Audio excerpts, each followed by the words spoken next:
저희가 계속해서 느헤미야 말씀을 살펴보고 있는데요.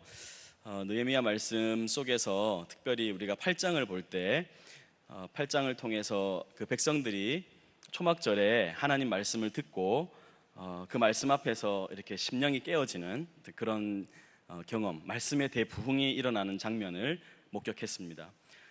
여러분 이제 그 시대 상황을 잘 기억하시면서 특별히 이 그 포로되어 갔다가 돌아왔던 이 백성들, 포로 귀환이 시작되고 그리고 한 100여 년의 시간이 지났을 때 성전도 세워졌고 그 다음에 성벽도 세워졌고 이제 어떻게 보면 나라로서 이렇게 이제 우리가 좀 이렇게 살 수 있겠다라는 생각이 좀 들만할 때 즈음이었어요. 참 바람직한 현상이라고 할 수 있겠습니다. 그렇게 이제 하나님의 성전도 지었고 그리고 이제 성벽도 이렇게 갖추어서 우리가 또 살만해질 때 하나님 말씀에 대한 그 새로운 인식, 깨달음, 말씀의 부흥이 일어나는 것은 아주 바람직한 일이다 이렇게 생각이 됩니다. 그래서 오늘 이 느헤미야 말씀을 보면 여러분 구약 성경에서 말라기서하고 이 느헤미야 이 책이 거의 구약의 마지막 시대를 우리에게 알려주는 책인데 이제 오늘 저희가 읽은 요 10장하고 그 다음에 10장부터 13장까지 내용이 이제 말라기서하고 이렇게 연결이 거의 됩니다. 그래서 여러분 그런 생각들을 가지고 말씀을 좀 보시면 이해가 쉽겠다고 생각이 되고 8장에 우리가 그런 말씀의 대부흥이 일어나는 것을 봤어요. 말씀이 딱 임하니까 사람들이 어떻게 됩니까? 9장에서 뭐 했습니까? 지난주에 사람들이 이렇게 조용할 수가 있습니까? 뭐 했습니까? 우리 같이 이렇게 수요일 날 대부분 우리 수요 성도들은 이렇게 멤버가 비슷한 것 같은데 그냥 하루 듣고 하루 있고 뭐 이렇게 하루 듣고 하루 있고 이렇게 하시는 건 아니시겠죠? 8장 말씀이 임했어요. 그리고 9장에 이 회개가 일어났습니다. 회개한 기억나시죠? 막 회개를 하면서 하나님의 그 은혜를 반추하고 그러면서도 또 참 잘못 산 자신들의 삶에 대해서 이렇게 고백하고 토로하는, 그러니까 여러분 말씀이 딱 임하니까 백성들의 마음이 깨어졌어요. 상한 심령이 됩니다. 그리고 상한 심령이 되면 하나님 앞에 죄를 자복해요. 죄를 자복하고 그리고 또 선순환으로 하나님 우리를 도와주십시오, 하나님 없이는 우리가 살 수 없습니다 하는 그런 은혜의 선순환이 일어납니다. 그러니까 말씀이 임했다라고 했을 때 여러분 그 말씀을 바르게 받은 증거는 무엇인가 하면 우리의 영이 새로워지고 그리고 또 깨어지고 겸손해지고 그리고 죄에 대해서 민감해지고 또 하나님을 더 사랑하고 싶어지고 또 말씀을 살고 싶어지고 하는 그런 일들이 자연스럽게 일어나는 것입니다. 하나님이 참 어떻게 보면 공고한 백성들, 여러분 포로 갔다가 70년 있다가 돌아왔으니까 얼마나 힘들었겠습니까? 생각해 보시면요, 하나님이 예레미야 통해 가지고 너희 포로 가서 잘 살아라 그랬어요. 거기서 집 짓고 그 다음에 나무도 심고 풀 심고 이렇게 잘 살아라, 공부도 하고 잘 살아라 그랬어요. 그러면 여러분 이제 그 70년 지났으니까 대부분 사람들은 이제 뭐가 익숙하겠습니까? 그 포로 생활이 익숙하겠죠. 그 지역의 삶이 잘 살아라 그랬으니까 열심히 또 살았을 거 아니에요. 이제 익숙한데 하나님 또 70년 딱 되니까 돌아가라 이러는 거예요. 돌아가라 그러니까 글쎄 이 숫자가 정확한지는 모르겠습니다만은 지금 그 백성들이 이렇게 퍼졌을 때 한 300만 정도 가까운 사람들이 거기에 퍼졌을 거다 이렇게까지 예상하는 사람도 있던데, 여하튼 많은 사람이 거기 이제 포로지에서 백성이 막 늘어났습니다. 근데 그 중에서 하나님 돌아가라 했을 때 돌아온 숫자는 6만 명밖에 되지 않았어요. 6만 명. 그런 숫자밖에 돌아오지 않았으니까 여러분 몇 프로 정도 돌아온 것 같아요? 300만이라고 치면 이제 거의 안 돌아온 거죠. 이 사람들이 이제 거기서 막 새롭게 시작을 해야 되는데 하나님의 은혜가 얼마나 절실하겠습니까? 아니나 다를까 하나님이 에스라와 같은 사람, 학개와 스가랴 같은 사람, 또 느헤미야, 말라기 같은 사람을 보내가지고 하나님이 이런 대부흥을 일으켜 주시는 거예요. 그래서 말씀을 들었더니 백성들이 그 말씀에 대해서 바르게 반응하고 또 심령이 깨어지면서 회개하는 그런 역사가 일어났습니다. 근데 여러분 이제 회개하면 그것으로 끝나는 게 아니고 오늘 10장에 보면 이제 회개를 했으니까 무슨 생각을 하게 되는가 하면, 그러면 우리가 이제 어떻게 살아가야 될까 하는 생각을 하게 되는 겁니다. 그러니까 여러분 은혜가 임한다고 은혜가 우리 삶에 딱 임하면 그것이 현실하고 연결이 돼야 돼요. 은혜를 받았다 그러면 말씀이 임했다 그러면 이제 내 삶에서 이 말씀을 어떻게 살아내야 되지? 그런 고민이 시작돼야 됩니다. 그 아니나 다를까 백성들이 그렇게 하나님 앞에 통회 자복하고 나서 다시 한번 그 모세의 율법을 보지 않았습니까? 보면서 우리가 잘 못 지켰던 거, 또 우리 삶에서 이제 좀 실천할 수 있는 거, 다시 한번 우리가 이 언약을 갱신하자, 이렇게 돼서 언약을 여기 9장 38절에 보시면 끝에 아까 우리가 본 것처럼 이 모든 일로 말미암아 이제 견고한 언약을 세워서, 다시 세웠다는 거죠. 기록했어요. 기록하고 우리의 방백들, 즉 백성의 지도자들이죠. 방백들, 그리고 레위 사람들, 이 사람들하고 성전의 봉사자들이었죠. 그 다음에 제사장들이 다 임봉하여나이다. 임봉이 뭐냐면 사인했다는 거, 서명했다는 뜻이거든요. 그러니까 지금 자기의 이름을 걸고, 그게 무슨 말입니까? 약속하는 거예요. 내가 보증합니다, 하나님 이렇게 살겠습니다 하고 사인하는 겁니다. 그래서 여러분 10장 1절에 보면 이제 그 명단이 나와요. 그 임봉한 자는 하가랴의 아들 총독 느헤미야와 시드기야, 이렇게 볼 땐 지도자부터 시작되는 거죠. 그렇게 이름이 쭉 나오고, 9절에 보시면 또 레위 사람 이렇게 해서 이름이 쭉 나오고요. 그렇게 쭉 이름이 연결되고, 그 다음에 또 여기 14절 보시면 또 백성의 우두머리들 이렇게 해서 또 이름이 쭉 나옵니다. 그러니까 이제 이 사람들이 백성의 대표로서 그냥 그 당시에 이제 와서 그 은혜의 자리에 동참했던 모든 사람들이 거의 서명을 한 겁니다. 그래서 다 같이 이런 말씀을 지키고 살겠습니다 라고 했는데, 여러분 그 언약을 이렇게 서명을 했는데 어떤 언약을 세웠는가 궁금하지요? 그래서 오늘은 그 백성들이 어떤 언약을 세웠는지를 우리가 좀 구체적으로 살펴보면서 이 언약을 다시 갱신하고 세운 것이 오늘 우리들의 삶하고 어떻게 연결이 되는가 하는 것을 좀 생각해 보는 것으로 말씀을 정리하겠습니다. 자, 이제 28절부터 시작이 되는 거예요. 잘 보십시오. 그 남은 백성과 제사장들과 레위 사람들과 문지기들과 노래하는 자들과, 이게 다 이제 제사장의 저기 성전에서 일하는 사람들의 목록이죠. 그러면서 느디님 사람들 이렇게 나오는데, 여러분 이 느디님 사람들은 이 이스라엘 백성들이 아니고 이방 백성으로서 남아있던 사람들 중에서 성전의 일을 할 수 있도록 이렇게 노예로 썼던 사람들이에요. 근데 그 사람들이 시간이 지나면서 이제 백성들 안에 들어와 있는 그런 상황이었습니다. 느디님 사람들, 그리고 및 이방 사람과 절교하고 하나님의 율법을 준행하는 모든 자. 보세요, 및하고 그 다음 나왔죠. 이 사람들은 유대인들이 아닌 것 같아요. 이방 사람과 절교하고 하나님의 율법을 준행하는 회심자, 그러니까 유대교로 개종한 사람들까지 포함이 된 것 같습니다.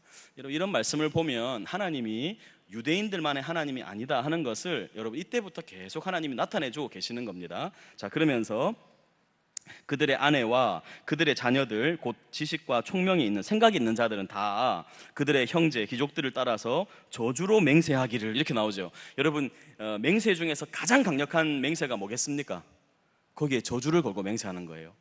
이게 어디에서 전통에서 온 거냐 하면 신명기 28장을 여러분 보시면 거기에 그 앞에서 에발산과 그리심산에 서서 하나님의 말씀을 축복하고 저주하는 말씀이 선포됩니다. 그리고 나서 28장에 딱 넘어가면 하나님이 이 언약의 말씀을 실행할 때 받는 복 19절, 그리고 20절부터 68절까지 48구절에 이르도록 하나님이 저주의 말씀을, 그러니까 말씀을 지키면 이런 복을 받겠지만 말씀을 지키지 않으면 이런 저주가 임할 거라고 하나님이 그렇게 긴 말씀을 나열하십니다.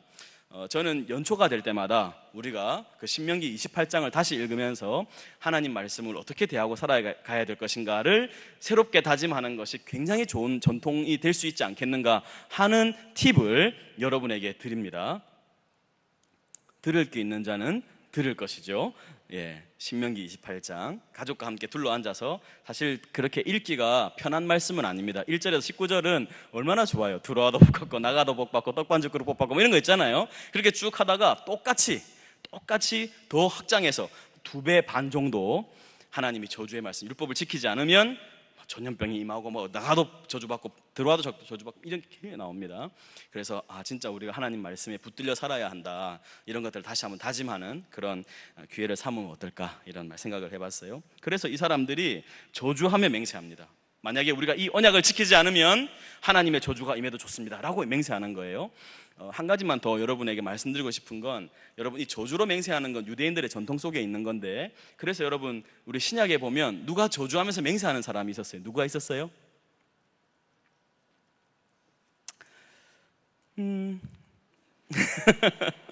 여러분 우리 그 예수님 제자 중에 예수님이 부인하면서 뭘 하면서 부인합니까? 저주, 맞아. 처음에는 부인하다가, 그 다음에 맹세하며 부인하다가, 세 번째 뭐해요? 저주하며 맹세하고 부인해요. 여러분, 이게 우리가 잘못 알면 베드로가 예수님을 향해서 내 저 인간 몰라, 저런 나쁜 인간, 이렇게 저주했다 생각하는데, 그게 아니고 내가 정말 저 사람과 알면 나에게 저주가 임해도 좋다, 이렇게 말하는 거예요. 그러니까 여러분, 그런 것들은 좀 그냥 상식적으로 이렇게 알아두시면 좋겠다. 그래서 괜히 과하게 막 예수님을 막 베드로가 예수님을 향해서 저주를 퍼부었다, 이렇게 이제 생각 안 하시도록, 그렇게 하면 좋겠다 싶어요. 자, 그래서 그 다음에 이제 저주로 맹세하면서 우리가 하나님의 종 모세를 통하여 주신 하나님의 율법을 따라 우리 주 여호와의 모든 계명과 규례와 율례를 지켜 행하겠습니다. 첫 번째, 여러분 보세요. 제가 나눠드린 그 유인물을 보세요. 견고한 언약을 세워 기록했다라고 나오고, 그 다음에 이제 언약의 내용이 나오죠. 첫 번째 30절부터 나오는 거예요. 첫 번째 제일 먼저 나오는 게 뭐라 되어 있습니까? 동족 간에만 결혼하겠다라는 거예요. 30절 보세요. 우리의 딸들을 이 땅 백성에게 주지 아니하고 우리의 아들들을 위하여 그들의 딸들을 데려오지 않겠습니다 라고 다시 약속하는 거예요. 이거 쉽지 않았을 거예요. 여러분, 지금 이 사람들은 포로되어 있다 돌아왔죠. 그러니까 그 지역에서 살고 있는 유력한 사람들은 대부분 어떤 사람들이겠습니까? 거기에 정착해 있던 사람들일 거예요. 이방인들일 거예요.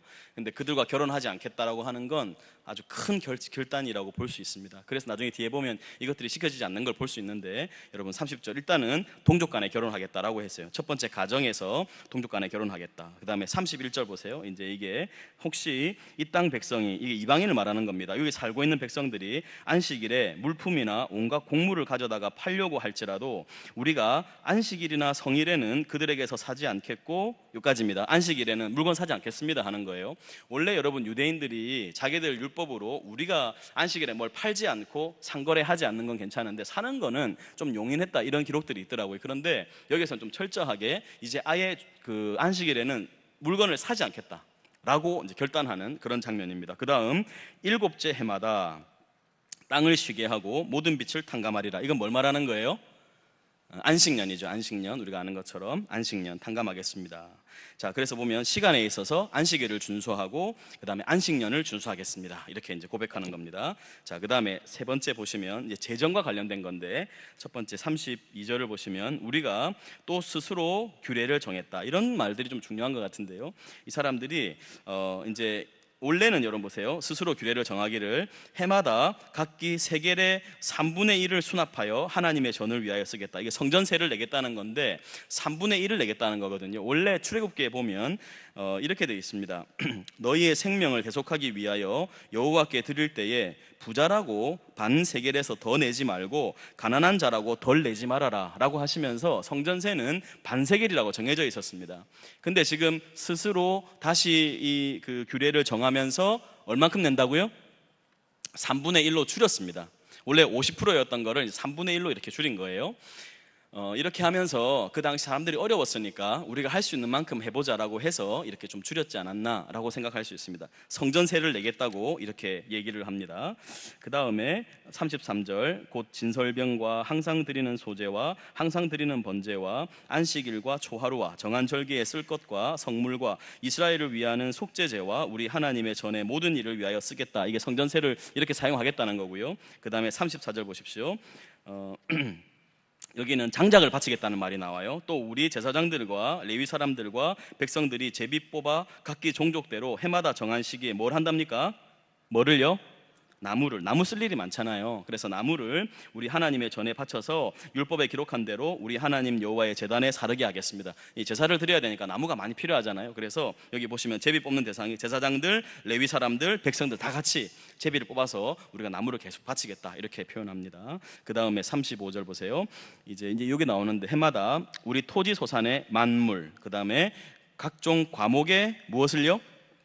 첫 열매, 첫 열매를 여호와의 전에 드리기로 하였습니다. 그 다음에 36절 또 우리의 맏아들들과 가축의 처음 난 것과 소와 양의 처음 난 것을 율법에 기록된 대로 우리 하나님의 전으로 가져다가 우리 하나님의 전에서 섬기는 제사장들에게 주겠습니다. 자, 그 다음에 또 처음 익은 미래가루, 거제물과 각종 과목의 열매와 새 포도주와 기름을 제사장들에게로 가져다가 우리 하나님의 전에 여러 방에 두고 또 우리 산물에, 그 다음 뭐 나옵니까?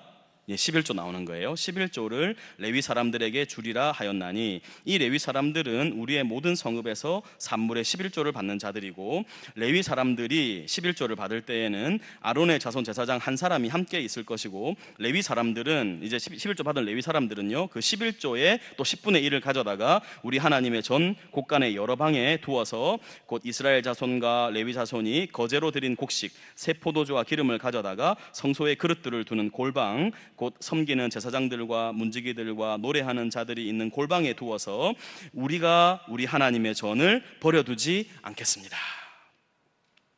여러분, 이 말들이 조금 어렵지만 같이 읽어보니까 무슨 내용인지 아시겠죠? 모르겠습니까? 자, 여러분 보십시오. 여기 보면 이제 정리를 해봅시다. 다시 한번 유인물을 보세요. 유인물을 보시면 언약의 내용, 첫 번째는 뭐에 대한 거였다 그랬어요? 가정에서 무엇을 안 하겠다고요?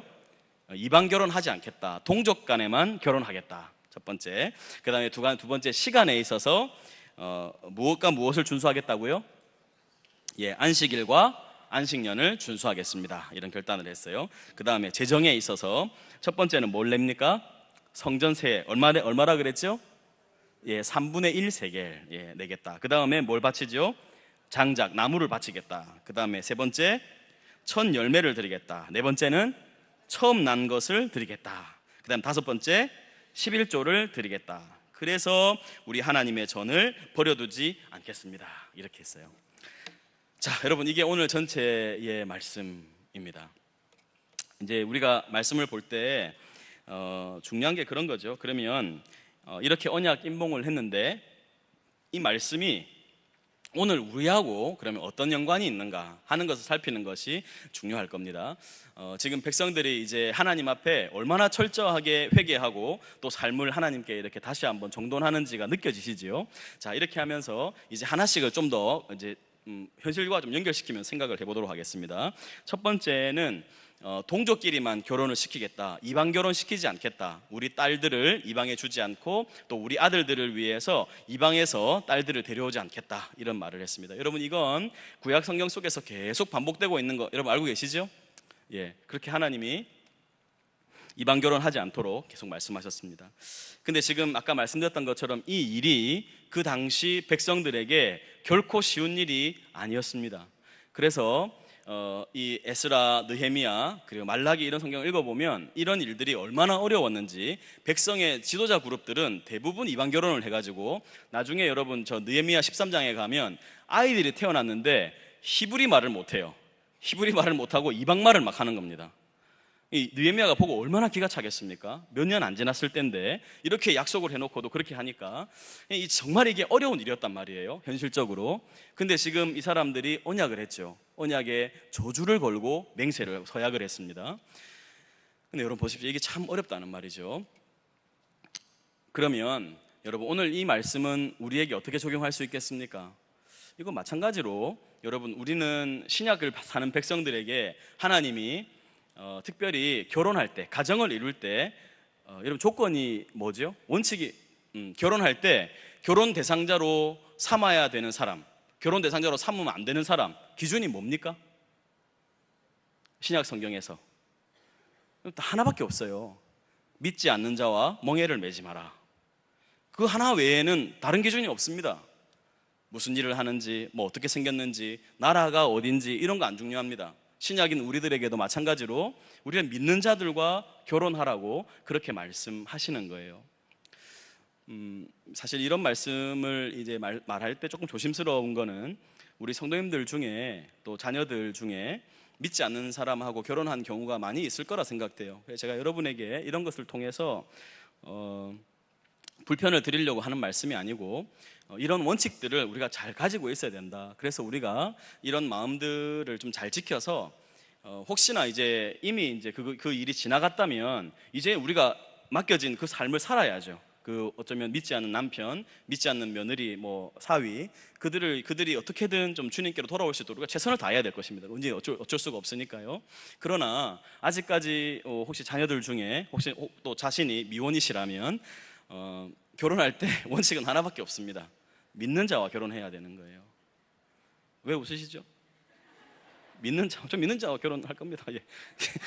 믿는 자와 결혼해요. 근데 여러 가지 이유들이 있습니다. 믿는 자와 결혼하지 않는 여러 이유들이 있어요. 그 어떤 목사님 말씀 들어보니까 어떤 성도님이 막 목사님께 와서는 막 이제 자기 이제 자녀가 결혼을 하는데 그렇게 좋아하시면서 진짜 딱 하나 부족한데 예수를 안 믿는다고. 그 안 되는 겁니다, 여러분. 그러면 그런 가운데 막 기뻐하고 좋아하고 한다는 것 자체가 이게 사실 우리가 하나님 말씀에서 우리의 마음을 많이 두고 있지 못하다는 증거일지도 몰라요. 그렇습니다. 근데 여러분, 저는 오늘 여러분한테 이미 끝난 분들이 많을 테니까 좀 다른 측면에서 말씀을 드리고 싶은데, 저는 오히려 영적인 이방 결혼이 훨씬 많다 생각이 돼요. 영적인 이방 결혼, 그 뭘 말할까요? 영적인 이방 결혼요. 그 뭐냐면, 여러분 결혼했는데 내 결혼한 남편은 굉장히 없어 보이고 이 사람 예수 잘 믿는다 그러는데 막 무능해 보이고, 맞지? 근데 옆집 남자를 보니까 예수도 안 믿는데 그렇게 잘 나가는 거예요. 그걸 보면서 부러워하는 거예요. 그런 건 뭐죠?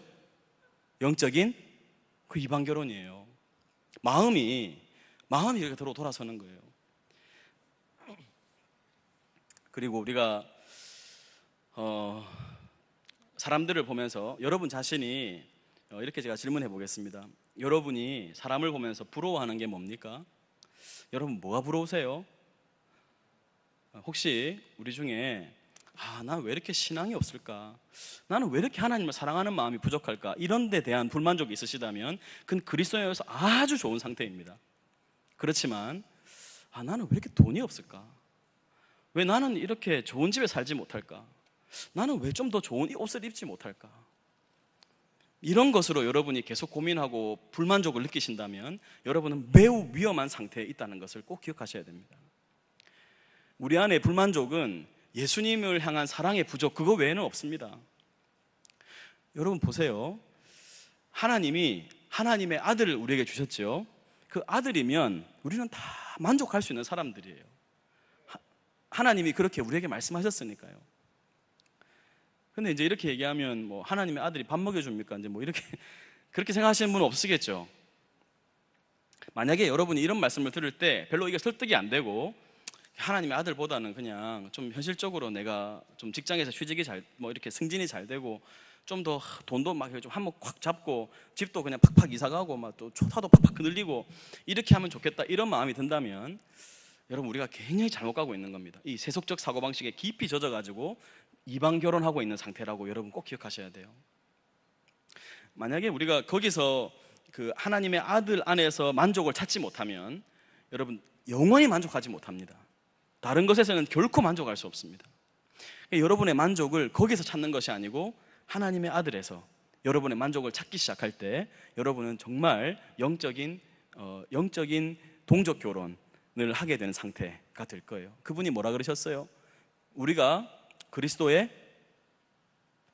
뭐라 그랬습니까? 우리가 그리스도의 신부죠. 그분은 우리의 뭡니까? 우리의 신랑이시죠. 영적인 결혼한 거냐. 우리가 주님으로 만족하는 거예요. 주님 그분이시면. 그런 마음을 여러분 잘 가지셔야 합니다. 혹시 영적인 이방 결혼한 상태 같다 생각하시는 분 이렇게 손을 한번 들어보십시오. 하지 마십시오. 자, 가끔 제가 성도님들하고 얘기할 때 그냥 너무 이제 상식적으로 예수님 믿어도 별로 부자도 안 되고 이렇게 좀 삶이 지질이 궁상맞고 이런데 뭐 하겠어? 이런 식의 표현을 하는 분들을 굉장히 많이 봤어요. 그 영적인 이방 결혼 상태입니다. 여러분 꼭 여러분 자신을 다시 이렇게 신성한 결혼으로 주님과의 거룩한 신부로 이렇게 다시 마음을 새롭게 하는 그런 저녁이 되었으면 좋겠습니다. 아멘. 예, 그 다음에 여러분 이제 두 번째는 시간이었죠. 시간에 있어서 안식일과 안식년을 지키겠다는 건데, 여러분 여기 안식일에 이 사람들이 보세요. 물건을 사지 않겠다 그랬어요. 그러면 한번 생각해 보세요. 우리는 지금 마트가 있으니까 가면 언제나 살 수 있죠. 근데 지금 이럴 때 아니잖아요. 예를 들면 어떤 나라에서 진짜 내가 꼭 필요한 물건을 가져오는데 그게 여러분 월요일일지 화요일일지 수요일일지 어떻게 합니까? 근데 그 안식일날 딱 그걸 가지고 오는 거예요. 그랬을 때 여러분 그걸 안 산다는 게 쉽습니까? 어렵습니까? 진짜 꼭 필요한 건데 이 사람 만약에 오늘 와서 팔고 그냥 가면 또 한 달이 될지 두 달이 될지 몇 년이 될지도 모르는데 내가 사지 않겠다, 상거래하지 않겠다, 이거 쉬운 결단 아니거든요. 자기의 필요에 대해서 포기하는 겁니다. 그리고 시간에 있어서도 내가 하나님께 안식일은 하나님과 교제하고 하나님과의 관계를 갖는 날로 정하겠다고 결심한 겁니다. 안식일에 있어서요. 어떻습니까? 우리 성도님들은 우리 이제는 그 신약 백성들에게 있어서 주일을 성수하는 것, 그건 매우 바람직하고 우리가 반드시 그렇게 살아야 될 일이지만 법은 아닙니다. 그렇게 안 한다고 해서 우리가 하나님의 뭐 저주를 받거나 심판을 받거나 그러지 않습니다. 그렇지만 왜 우리가 오늘날 우리에게도 주일이 중요하지요? 여러분, 주일을 지킨다는 건 특히나 장사를 하거나 가게를 하시는 분들이 주일에 문을 닫는다는 건 그건 쉬운 결단이 아닙니다. 그건 뭘 나타내는 거죠? 하나님, 내 주일 하루 벌지 않아도 하나님께서 내 인생을 책임지시려고 믿습니다는 결단이에요. 그렇지 않습니까? 그리고 하나님, 저는 분명히, 근데 여러분 그런 사람이 있어요. 내가 주일날 쉬었으니까 하나님이 다른 날 더 장사를 잘 되게 해주겠다, 그런 마음 가질 수 있는데, 그것보다는 여러분 오히려 하나님, 제가 이 자리를 비웁니다. 하나님, 제가 이 자리를 비우는데 하나님 이 자리를 하나님으로 채워주셔서 제가 영적으로 풍성하고 강건한 사람이 되게 해주십시오. 이게 우리들이 안식일 지키면서 하나님께 드려야 할 바른 기도라고 저는 믿습니다. 사랑하는 성도님들, 주일에 와서 우리가 그냥 예배 드리고 그냥 가는 게 아닙니다. 주일은 뭐 하는 날인가 하면 우리의 세상을 향하고 있던 마음들을 다시 주님께로 돌이켜서, 어떻게 보면 세 속에 깊이 젖어 있는 우리의 마음을 꺼내서 하나님께 와서 씻고 다시 집어넣고, 그리고 하루 종일 주님을 생각하고 묵상하고 하면서 그렇게 주님과 깊은 소통과 교제, 그리고 내 자신이 누구에 의해 사는가, 나는 누구의 손에 붙들려 사는 사람인가, 나는 누구에게 의지하고 살아가야 되는 사람인가를 기억하는 날인 것을 꼭 기억하십시오. 그 주일을 잘 보내셔야 합니다. 오늘 우리에게도 그건 굉장히 중요합니다. 상업을 내가 주일에 하지 않겠다라는 결단이에요. 근데 하나님을 의지하는 사람이라는 것을 보이는 암묵적인 그건 데모하는 거거든요. 아주 중요한 것입니다. 특별히 안식년은 이제 뒤에 재정과 연결이 될 텐데, 여러분 안식년을 쉰다는 건 그거는 여러분 여기 땅을 쉬게 하는 것뿐만 아니라 빚을 가진 사람들을 탕감해 주는 것에 아주 큰 의미가 있었습니다. 이건 뭐냐면 이웃들을 돌아보겠다는 결단이에요. 그냥 자기만 먹고 사는데 만족하는 게 아니고 내가 내 이웃을 돌아보겠다는 결단입니다. 여러분, 이게 언약 속에 다 포함이 되어 있는 거예요. 자, 가정에 있어서, 시간에 있어서 이런 결단을 했습니다. 마지막 재정입니다.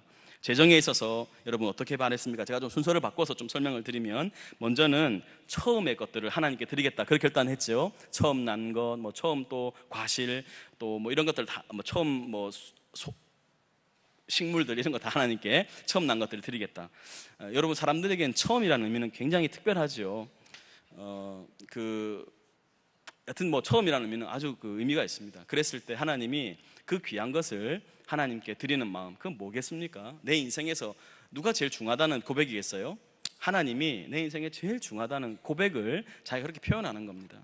그래서 우리가 잘 아는 말씀이겠지만 잠언에 보면 내 재물과 내 소산물의 처음 익은 열매로 여호와를 공경하라. 그리하면 내 창고가 가득히 차고 내 포도즙 틀에 새 포도즙이 넘치리라. 주님 그렇게 말씀하셨어요. 우리가 그 하나님께 이건 중심이 하나님을 향해 있어서 내 소중한 것을 하나님께 먼저 드리고 싶습니다 하는 고백이니까 아주 중요한 고백이라 할 수 있겠어요. 그래, 늘 하나님을 먼저 생각하는 마음이죠. 그리고 이제 그 다음에 이제 그 나왔던 고백들이 뭐 장작을 바치고 그 다음에 성전세를 바치고 하는 것들은 이게 성전을 생각하는 마음도 곧 하나님을 생각하는 마음이죠. 그렇습니다. 그 다음에 또 성전을 생각하면서 성전에서 일해야 될 사람들이 먹고 살아야 되니까, 그러니까 이 성전 공동체를 유지하기 위해서는 11조가 반드시 필요했거든요. 그래서 11조를 바치겠습니다 라고 고백했던 그런 고백들이 나왔습니다. 재정에 있어서 하나님께 다시 한번 헌신하고 결단하는 것. 근데 나중에 여러분 13장 가면 보시겠지만 이게 다 안 지켜집니다. 그래서 레위인들이 자기 밭에 가가지고 자기 스스로 막 밭에서 일하고 있고 막 그래요. 성전을 다 버려놓고 비워놓고 다 가서 자기 살림 차리고 있고 막 그렇습니다. 이런 일들이 일어나기 시작하는 거예요. 오늘 우리에게는 좀 어떻게 적용해 볼 수 있을까요? 우리도 이제 11조 헌금이 있으니까 11조를 드리는 것에 대해 생각할 수도 있겠습니다. 그런 질문들을 종종 받습니다. 11조를 드릴 때 부담이 되잖아요, 여러분. 근데 11조는 정말 우리 공동체를 위해서 꼭 필요한 헌금입니다. 그러니까 내 재정을 우리 공동체의 이익을 위해서 써달라고 하는 거죠. 그러니까 여러분, 우리가 이제 오늘 그 구약시대와 같은 성전 제도가 지금 남아있지는 않습니다. 여러분, 여긴 성전이 아닙니다.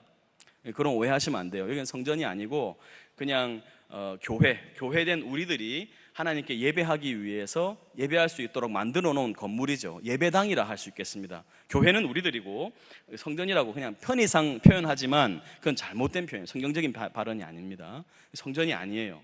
그렇지만 여러분, 이 정신은 뭡니까? 하나님을 먼저 생각하는 마음, 하나님의 사람들이 모인 공동체를 먼저 생각하는 마음, 그 정신이 11조에 들어있다라고 생각할 수 있는 겁니다. 그러니까 교회에서 어떤 일이 있을 때 내가 물러나지 않고 같이 동참하겠다, 어떤 형태로든 내가 동참하겠다라고 생각하는 것, 그런 것들이 아주 중요하겠습니다. 자, 오늘 저는 여러분에게 이 그 백성들에게 말씀이 임해서 회심하고 심령이 깨어졌을 때 이들 안에 어떤 일들이 일어났는가, 그리고 언약을 세우면서 이 언약을 지키겠다고 결심하는 그들의 모습, 여러분, 이들이 얼마나 강한 의지를 가졌습니까? 저주하면서 맹세했습니다. 우리가 이 말씀을 반드시 지키겠다고 저주하면서 맹세했습니다. 그런 정도로 강한 의지를 가지고 있었어요. 근데 의지만으로는 좀 어려웠던 것 같긴 하지만은 그 이야기는 다음 이야기 같아서 오늘 여러분에게 말씀드리진 않고, 여러분, 이 사람들이 이렇게 했던 것을 볼 때 하나님이 이 일을 저는 기뻐하셨으리라고 믿습니다. 보십시오. 말씀이 임합니다. 회심이 일어나요. 회개해요. 그러면 여러분, 그 말씀을 따라 살고 싶은 열정이 일어나는데 그것이 매우 구체적입니다. 여러분, 여기 보면 가정, 시간, 재정, 이런 것들은 여러분 우리 삶에 있어서 가장 핵심적이고 중요한 것들 아닙니까? 이런 것들이 하나님의 은혜 안에서, 하나님의 은혜가 임한 사람들이 새로워지는 것을 다짐하고 결심하는 이런 모습들을 보이고 있는 것입니다. 자, 사랑하는 성도님, 우리 기억하십시다. 우리 역시도 여러분 하나님의 말씀을 늘 받고 있습니다. 우리가 주일마다, 그리고 여러분 개인적으로도 이렇게 말씀을 늘 접하고 있습니다. 그러면 여러분 말씀에 의해서 여러분 삶에 그 적용이 돼야 됩니다. 말씀을 실컷 들었는데 늘 추상적이에요. 말씀을 많이 들은 것으로 만족하고 있으면 아무 소용이 없습니다. 그건 삶으로 들어와야 됩니다. 삶으로 들어와서 내 삶의 현장 구석구석에 그 말씀이 뻗쳐져야 합니다. 시간을 쓰는 것에 있어서, 재정을 쓰는 것에 있어서, 그리고 우리 가정에 그 말씀이 쭉쭉쭉 흘러 들어와야 되는 거예요. 그 정신이 흘러 들어와야 되는 겁니다. 다시 우리 이런 말씀 앞에 우리 자신을 좀 돌아보십시다. 다시 한번 말씀을 다시 구체적으로 우리 삶에 좀 적용할 수 있도록, 여러분 오늘 여러 지침들이 나오지 않았습니까? 혹시 나의 가정은, 우리의 가정은 영적으로 건강한 상태에 있는가? 혹시 영적인 이방 상태, 이방 결혼 상태, 방황하고 있는 상태는 아닌가? 또 시간 사용에 있어서 우리가 정말 주님께 내가 의존하고 있는 사람, 내가 주님께 붙들려 있는 사람이라는 것이 내 시간 사용에서 드러나고 있는가? 주의를 지키는 모습, 주의를 성수하는 모습에 있어서 내 삶은 어떠한가? 돌이켜보시고, 그리고 늘 우리 마음속에, 특히 여러분 진짜 중요한 건 재정이지 않습니까? 돈은 우리에게 너무 다 귀중한 것들이에요. 이 당시에 사람들이라고 돈이 안 귀했겠습니까? 성전세 바치는 게 쉬웠겠습니까? 11조 바치는 게 쉬웠겠습니까? 쉽지 않았을 거예요. 훨씬 더 이 사람들이 우리들보다 어려운 상황 가운데 있었다고 볼 수 있습니다. 하지만 구체적으로 우리가 이런 돈을 내겠고, 그리고 이런 나무를 드리겠고, 그리고 11조를 드려서 성전을 돌보는 일을 하겠다고 결심하는 일이 있었습니다. 사랑하는 성도님들, 우리에게도 동일한 이런 도전이 있습니다. 같이 이런 말씀 앞에 서 있습니다. 우리도 이 말씀을 지킬 수도 있고, 아니면 그 이 말씀을 소홀히 대할 수도 있습니다. 어떻게 살아야 할 것인가는 우리가 결정해야 합니다. 사랑하는 성도님, 우리가 하나님께서 분명히 주신 말씀들을 좀 기억하십시다. 오늘 제가 이 한 세 구절의 말씀을 읽어드리고 말씀을 좀 정돈하고 싶은데요, 여러분, 핵심은 항상 우리의 마음의 중심이 그 주님을 향하고 있는가, 그분의 말씀을 향하고 있는가, 그것이 우리 삶으로 드러나야 하는 것이니까요. 잠언 3장 6절에 너는 범사의 그를 인정하라, 그리하면 내 길을 지도하시리라. 16장 3절에 보면 너의 행사를 여호와께 맡기라, 그리하면 내가 경영하는 것이 이루어지리라. 베드로전서 5장 7절에 너희 염려를 다 주께 맡기라, 이는 그가 너희를 돌보심이라. 한번 저를 따라서 해보시겠습니까? 너희 염려를 다 주께 맡기라. 다 주께 맡기라. 이는 그가 너희를 돌보심이라. 믿으십니까? 우리 하나님께서 여러분을 돌보시는 것을 믿으십니까? 염려를 맡기십시오. 여러분의 염려를 맡기십시오. 그리고 이런 말씀들에 여러분의 마음을 두고 이러한 말씀들이 우리의 삶에서 구체적으로, 추상적인 것이 아니고 구체적이고 체계적이고 정말 실현 가능하게 구체적으로 하나님 적용될 수 있도록 도와주십시오. 그래서 오늘 여러분 이 설교의 마지막은 여러분이 나의 가정에, 나의 시간 사용에, 나의 재정에 어떻게 하나님께 이것들을 하나님을 중심에 두고 하나님께서 원하시는 대로 쓸 것인가, 살 것인가 하는 것을 다짐하는 것이겠습니다. 오늘 꼭 기도하실 때 하나님, 제가 내게 주어진 가정, 시간, 재정을 정말 주님께서 원하시는 거 어떻게 쓰면 되겠습니까? 하나님 어떻게 사용하기를 원하십니까? 물으시고 적용하는 구체적 실천이 있는 저와 여러분이 되었으면 좋겠습니다.